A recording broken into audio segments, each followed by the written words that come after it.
sebagai asosiasi yang menengahi urusan batubara yang menghasilkan sumber energi yang tidak terbarukan ya, kita udah sangat menyadari bahwa masa depan komoditas batubara itu sudah mulai memasuki masa sunset. Menyebut banyak bahwa taman batubara itu udah sunset industri. Kalau kami merespon, iya biasanya saat-saat sunset lah saat-saat paling indah ya. Ya pagi ya, kalau sunset itu kan saat indah. Nah, ini saat industri batubara menjelang sunset ini suasananya indah sekali ya karena harga tinggi. Tapi memasuki sunset tentu saja menyadari bahwa komoditas batubara akan tergantikan oleh sumber energi terbarukan.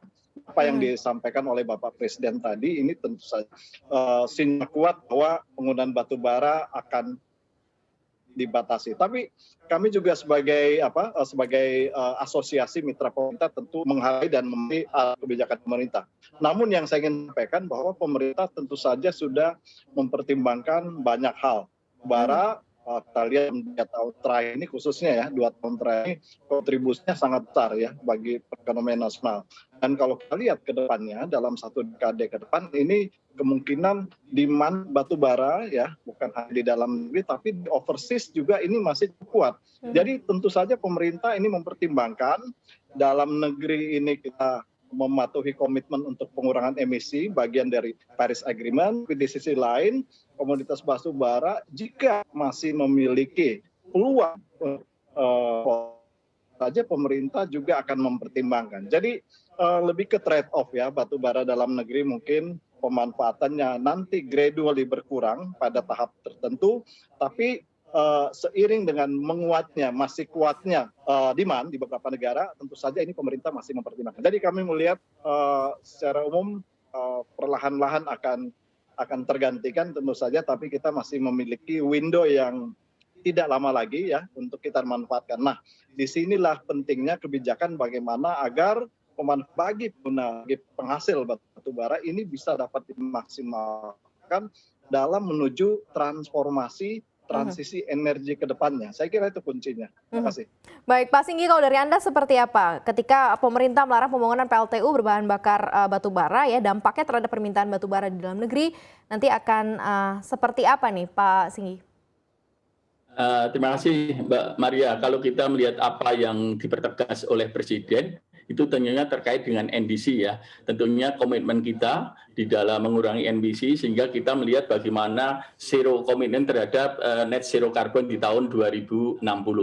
Tentunya kalau kita melihat tidak pembangunan PLTU ini kita tidak melihat lantas 1 tahun atau 5 tahun ke depan, tapi kita tetap masih berjalan. Sehingga kalau kita melihat bagaimana tadi Bu Maria menyampaikan pengaruhnya terhadap kebutuhan batu bara di dalam negeri, itu pun masih kalau kita lihat dari existing power plant yang ada tetap akan ada kenaikan. Sehingga kalau kita tahun ini di tahun 2022 dengan kebutuhan 130 juta ton bisa jadi sampai tahun 2030 malah menjadi 155 juta ton. Sehingga pengertian pembangunan baru ini dalam waktu sampai tahun 30 bisa jadi tidak berpengaruh terhadap kebutuhan batu bara. Bahkan nanti pun PLN di tahun 2030 bagaimana dia harus memaintenkan 1 gigawatt, lantas 2035 9 giga dan seterusnya sampai 50, itu pun juga dibarengi nanti dengan bagaimana perkembangan teknologi carbon storage ya. Sehingga kalau saya melihat ini langkah yang didasarkan atas komen kita menuju net zero carbon tahun 2060. Namun demikian kalau kita kembali melihat sampai tahun 2030, sebenarnya kebutuhan batu bara masih meningkat sampai 150 juta ton. Demikian. Masih ada waktu sebenarnya sampai nanti akhirnya lama-lama berkurang begitu ya Pak Singgi ya. Dengan net zero emission tadi di 2060. Pak Hendra, kalau dilihat dari sisi saat ini ya, apakah pada saat ini berarti para penambang batubara mungkin akan lebih berfokus pada penjualan batubara untuk pasar ekspor saja ketimbang dalam negeri dengan adanya pelarangan dari PLTU ini, Pak Hendra? Pak Hendra? Oke, kami akan coba kembali untuk menghubungi Pak Hendra.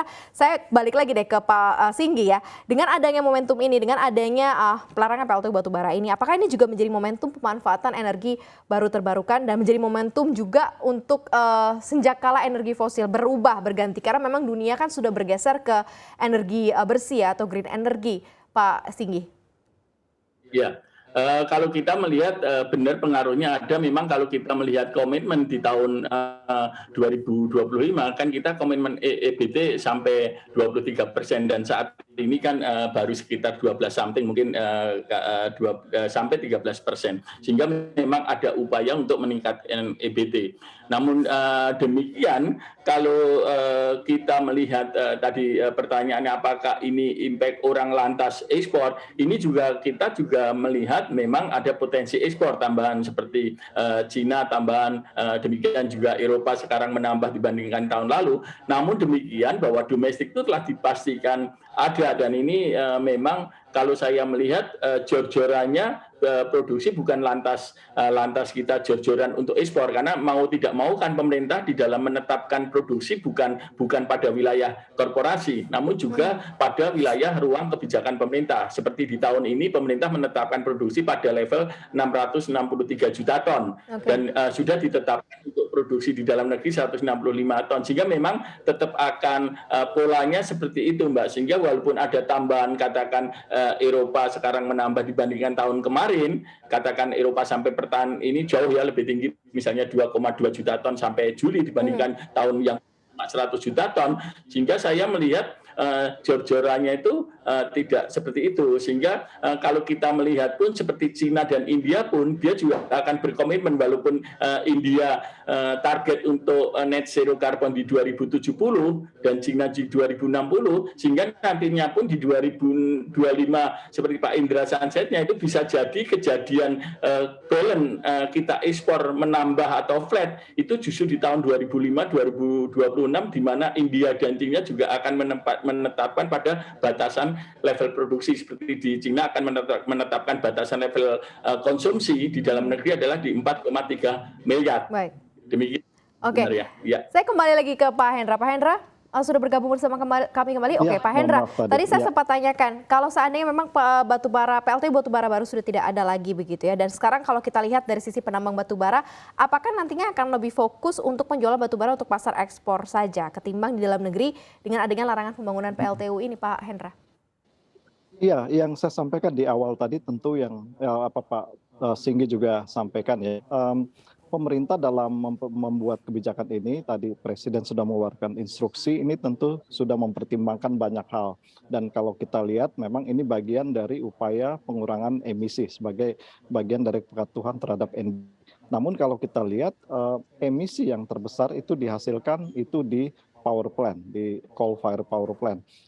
Lebih banyak emisi dihasilkan dibanding proses penambangan batubara itu sendiri. Nah, kalau kita melihat bagaimana peran proses batubara yang disampaikan tadi juga Pak Singgi, bahwa mungkin satu titik setelah mencapai peak pembangunan batubara dalam negeri, ini sangat tergantung juga bagaimana arah kebijakan negara-negara pengguna batubara atau dalam ini negara-negara importir utama batubara dari Indonesia, khususnya di China, India, dan negara-negara di Asia Tenggara. Nah, sepanjang negara-negara tersebut masih mengandalkan batubara dalam kurun 1-2 dekade ke depan, nah disitulah peluang kita masih bisa dimanfaatkan, dimaksimalkan. Meskipun di dalam negeri nanti setelah 2035 misalnya itu sudah mulai gradually decline gitu ya.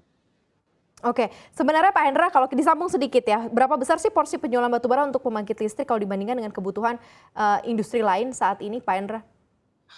Kurang lebih 80%. 80% itu ke pembangkit listrik, sisanya 20% itu ke industri lain, 10% ke semen, dan sisanya itu kebanyakan ke tekstil, pupuk, dan juga smelter ya. Jadi 80% kurang lebih untuk ke pembangkit listrik.